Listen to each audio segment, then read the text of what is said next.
Welcome back to another installment of Lemonade with a Plum, where we meet with leaders and find out what do they do when they're handed lemons. My guest today is a good friend and colleague, Diane Cafferata. Welcome, Diane. Thank you. Yes, so you're a partner at at Quinn Emanuel, which is the world's largest all-business litigation firm. Congratulations. Thank you. That's right. Yeah. And I understand that you were also just named the most feared law firm in the world. Yes, that was an accolade we received this year. Very proud of it. An accolade or a designation, but it's better to be feared than to be loved, right? That was Machiavelli who said that. Well, when you're litigators and you're feared, it's probably, I think it's an accolade. People know that you're serious, and if you appear on one side of the case, whoever you're representing has serious litigation counsel. And so we look at it as a plus. That's right. Yeah. I mean, yeah. And you don't have to be mean to be feared. You can be just incredibly competent. It's like, oh, I don't want to go up against the expert. So. Exactly. Yeah. Lots of lawyers are mean. We're not the meanest counsel. We're, yeah, we're smart. Right. We're savvy. It's a little bit different. Exactly. Feared, but not meanest. Yes. Okay. That's awesome. And thank you. So I see in your background, you have your Business Litigation Demystified book that you just wrote. I have my copy that I read through as well. Thank you. This is a great book. And for $20, you can understand what you need to know about the law. It doesn't replace your need to have a lawyer, but it helps you prepare to hire the right lawyer or to find out alternatives and to know what to do without having to hire someone at $500, $1,000, or $1,500 an hour. Right. That's kind of the idea, is to allow the reader a certain amount of background in litigation so that they can select better litigation counsel. They understand what they should be looking for. A lot of people don't really even know what they're looking for because, thankfully they're not in litigation all the time, and then it hits them, they're sued, and they don't really know how to go about that. But it also deals with just the general process so that they have a background with which then they can ask better questions of their litigation counsel, make better decisions all along the way, because they kind of understand, oh, okay, we're in the middle of this process. This is what's required. Here are some of my options at a very high level. And then, of course, their counsel will be able to counsel them from there. So right. I'm getting a lot of feedback right now that it's just a game changer. People are sending me emails, I wish I'd had this 5 years ago.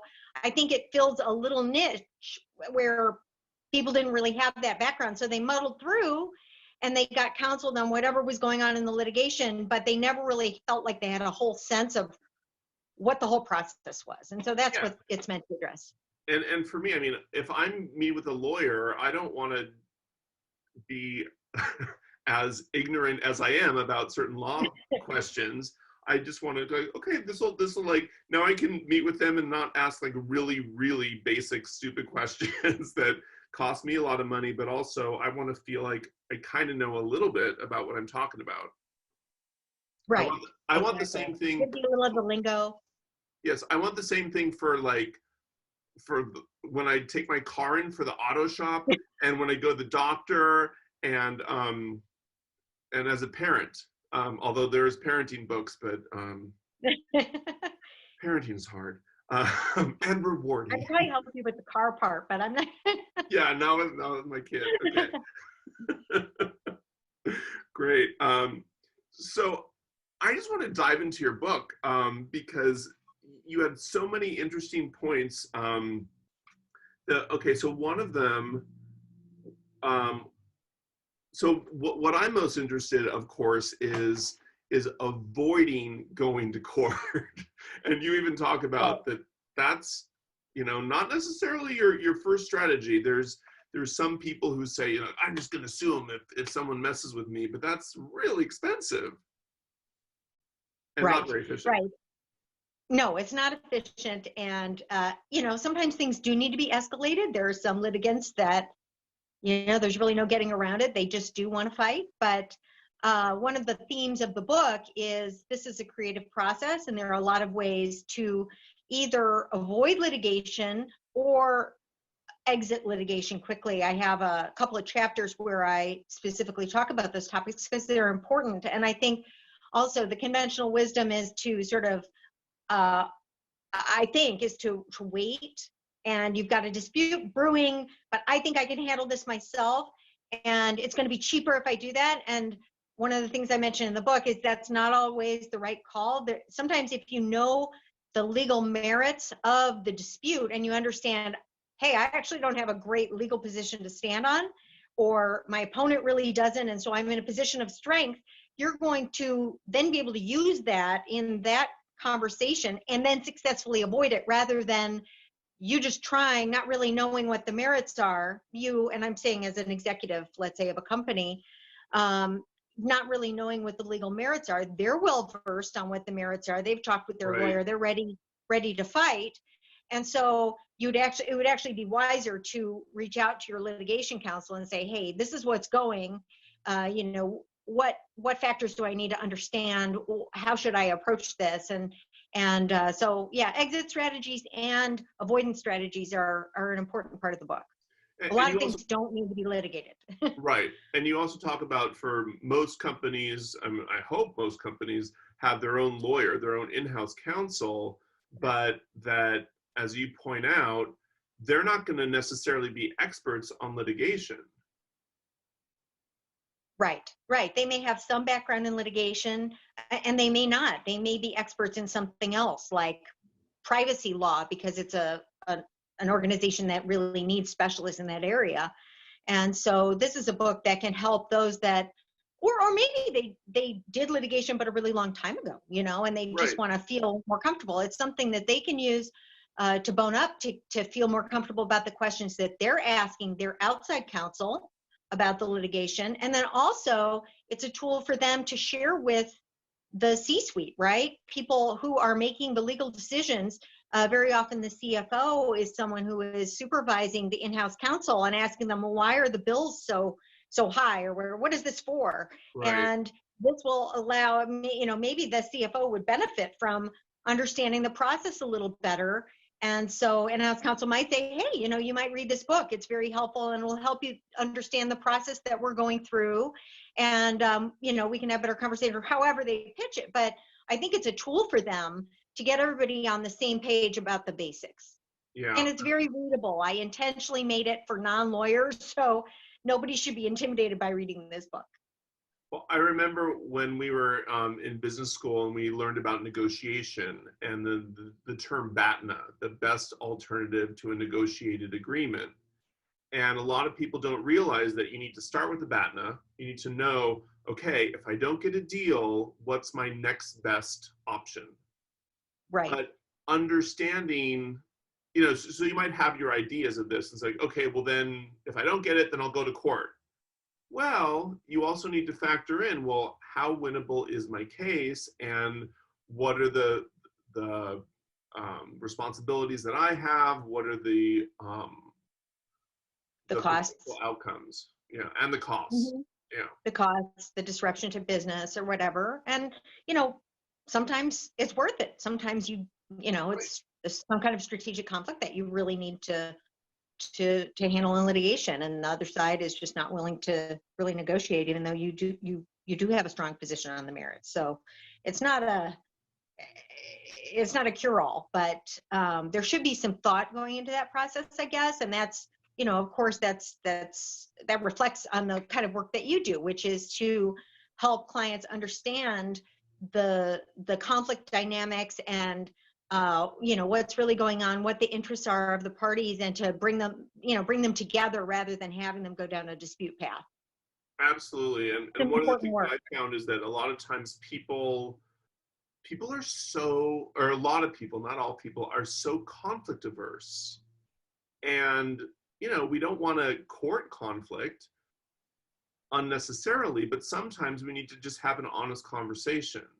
And as you say in your book, you talk about the importance of communication and understanding being clear. You say being clear about one's objectives and promises and clearly communicating them to other parties, including in contracts. And I feel like, and I'd love your thoughts on this, but I see so many times when there's conflicts between individuals within a firm or even departments within a company, Mhm.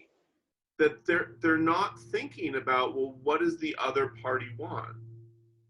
And they're not and if I feel like, I'll talk to one person, then I'll talk to another, and I'll be like, whoa, you guys are viewing this completely differently. You need to sit down and try to imagine what each other wants.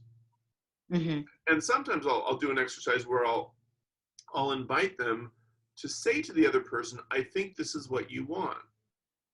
Mhm. And sometimes they get it completely wrong, and sometimes they're right, and the other person says, oh, you do understand what I want. And then that Mhm. diffuses the situation. But Mhm. how often have you been in a case where someone says, oh, we need to sue this person, and you think, have you taken other steps? This doesn't call for a case? Well, yeah, I mean, there's sort of a continuum of escalation, right? And so if nothing has been filed yet, and the parties are having a dispute, very often I will send a cease and desist letter or something that Right. is very heavy on the merits. I find, if you just say, stop what you're doing, nobody listens to you. But if you explain, this is where it's going south. If you continue in your misconduct, you will have these consequences to it. A Right. sensible party will likely back down. And very often that happens. Sometimes it doesn't. Sometimes they're like loaded for bear and that's the end of it. And that's fine. We can litigate too. And that's where our bread and butter is. So it's totally fine. But yeah, I mean, even within the course of a litigation, there are issues that come up, conflicts over, let's say, we want you to produce these documents. Well, we don't want to produce these documents. We think they're protected by confidentiality and blah, blah, blah. Negotiating that rather than going before a judge who has better things to do is usually optimal. If it's something that the parties really should be sensible and work out, then they should be sensible and work it out. And the judge is likely to take issue with both parties for even raising it to her attention. So, and there are more serious issues that do need to go to that level. But usually I try really earnestly to talk to the opponent, let them understand why I believe they're wrong, understand better why they think what they do, and then unpack that. And a lot of money can be saved because you don't wind up going to motion practice then if everybody stands down. Like, Right. I just don't really want to roll the dice with the judge, or I don't want to burn up my credibility by making an issue out of this thing. Again, sometimes it doesn't work. but yeah, it's a refrain that comes up over and over again in litigation, Yeah. for sure. So one of the fears that people have of calling in a litigator or a lawyer is they're scared that, oh, they're just gonna like see dollar signs, and I'm worried that if I come to them, then they're gonna just ramp up the hours. But I also imagine that from your perspective, you're like, oh, if you just called me in, I could have told you just do this one thing and it all would have been better. Like a cease and desist letter, or Right. or know your rights, or actually even, I know you're my client, but you're actually doing this thing wrong, so you need to stop. Mm-hmm. Well, I mean, that really goes to the relationship you have with your counsel. Right. If your counsel is doing that, then they're not really classy counsel, or something's wrong. You're not communicating what you need. I mean, I'm very frank with my clients about, this is what I think it's going to cost. Do you think that this is, is this worth it to you? I don't Right. want you to get down the road 6 months and be like, why did I do this? And frankly, there's not that much at stake, and then, so, sometimes I get back, but it's the principle of the matter. I do feel strongly that I need to do this or whatever. But it's a matter of good communication and trust and the relationship. I want them to call me again. I don't want them to leave the litigation feeling like they didn't get their money's worth, or that it was, that I didn't deliver service that was commensurate with my rate. And, people shouldn't just be afraid of that. I think in the normal course, I think that, it's just like anybody else. You could be taken advantage of by anybody that you work with, but hopefully you've made a good choice about who it is. They have a good reputation. They care about, we're professionals. We care about our clients, and the object is not to, screw them. It's to look after them and figure out a cost-effective way to deal with whatever the conflict is. And sometimes it's just going to be expensive because that's usually it's the nature of the opponent. Yeah. And then you need to have a good conversation about what could likely happen. That's another reason why this book is super important, is because, in most business contexts, you just get a budget, right? You figure out what the budget is, and then you just move forward. Well, here you've got the budget that is largely dictated by an opponent that hates you and wants to destroy you, right? Plus a judge that is overworked and, can't necessarily control the opponent. And so there's a lot of dynamics going on there that really are outside your control. And that's a conversation that needs to be had with your client to explain, this is what the procedure is. They can bring a motion. This is about what motions cost. Our object will be to try to avoid motions and do blah, blah, blah. Or this is our exit strategy. We think you have a really strong legal position here, so we're going to take a little discovery, and then we're going to try to get it into mediation or whatever.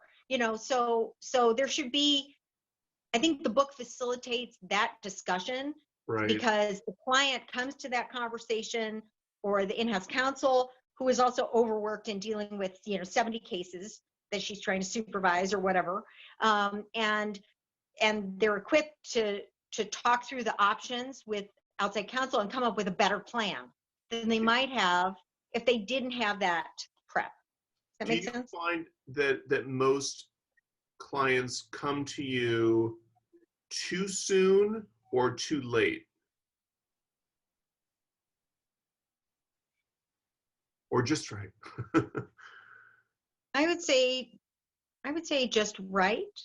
Oh, okay. I have a level of trust with my clients where, they may, I have a couple right now I'm working with where it's like, hey, we've got this thing brewing. Don't think we really need your help. But, what do you think of it? And, I can come up with a few arguments that they can then use in negotiations, which is perfect, right? Yeah. I came up with something yesterday where it was a really simple argument, but they didn't see it. And she's, and she said, that's really helpful, so it can be just a little tweak, but yeah, I think it's about right. Most of our clients know that, engaging more earlier is better. They've hired trial lawyers, so they know, I think, when it's time to start doing some strategic thinking about the litigation, and it's a few dollars up front, but maybe a lot of dollars later. So best to invest a little. Yeah, and I liked how you laid out a lot of different alternatives to litigation. Can you say a little bit about arbitration and mediation and kind of the differences that you see between those? Sure. So arbitration is, it's more or less like a court proceeding, with arbitrators, though, making the decision, and you can have a panel of arbitrators, you can have one arbitrator. Usually, arbitration is a product of a contract. Basically, you have agreed, and there are some exceptions, but you've basically agreed to arbitrate your claims rather than pursue them in court. And it's meant to be a more streamlined process, maybe a little less discovery, or there will be more controls on discovery, but that can happen in court too. Right. You can also have a very good, well-prepared arbitrator that's really into your case, or you can have one that's, really maybe not as effective as you would hope in bringing the case to resolution. I mean, they're just humans like the rest of us, but it's intended to have a more streamlined, faster process because it's not going through the court system. Right. And the arbitrator or arbitrators will come up with an award that then can be turned into a judgment. And what about mediation? Yeah. Yep, Okay, so mediation is totally different. Yeah, a mediation is more what you were describing.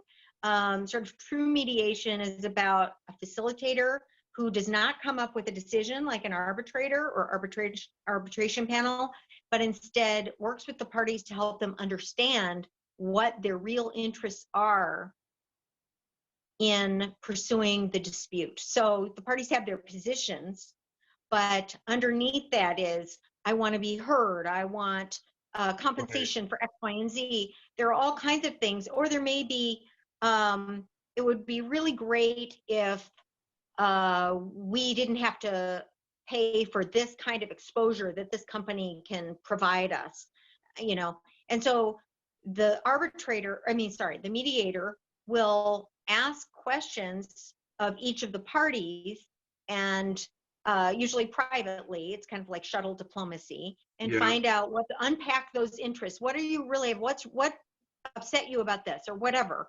And they get that, and then they can use that to package together some kind of compromise that then the parties will either reject or they'll accept. Yeah. And it's a mediated resolution.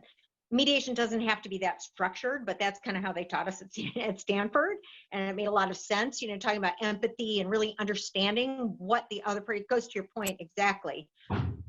What's in the other person's head about this? It may be very different than what you thought they were thinking. Yeah.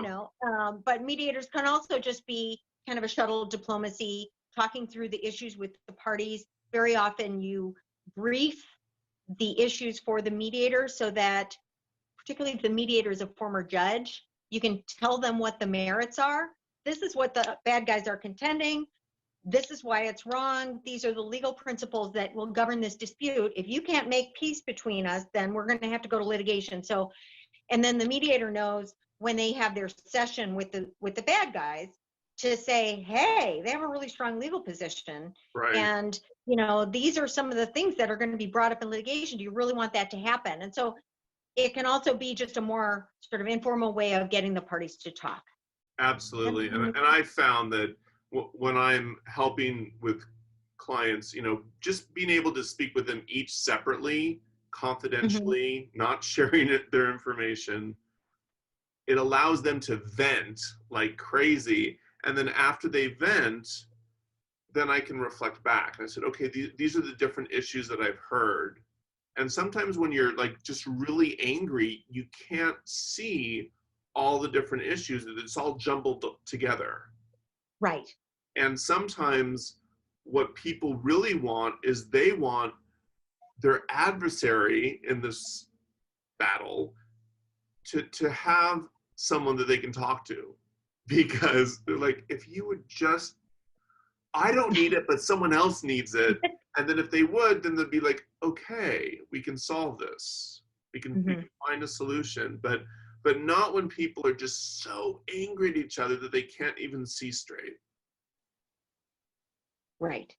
Yeah. Right. Yeah. It's good to have an intermediary or somebody who can put that aside, hear it, put it aside. And sometimes just knowing, okay, we better solve this. Otherwise, the other counsel has Diane Cafferata. So let's see if we can come to an agreement. Well, again, congratulations on your book. This is just great. I actually have some people in mind who I can give this to or have them buy their own copy for $20. It is a game changer. It really helps understand the important issues that you need to know before you go out and spend a lot of money. Absolutely. And by the way, I have, excuse me, I am offering bulk discounts because I contemplated that people might want to give these out as gifts, and I want to make it, much more affordable to do that. So just let me know how many you want, and, we can work out a deal so that you're not having to, expend the $19.99 for each one. Well, thank you. And currently it's actually on Amazon for $14.99. So there's a deal right there. Yeah.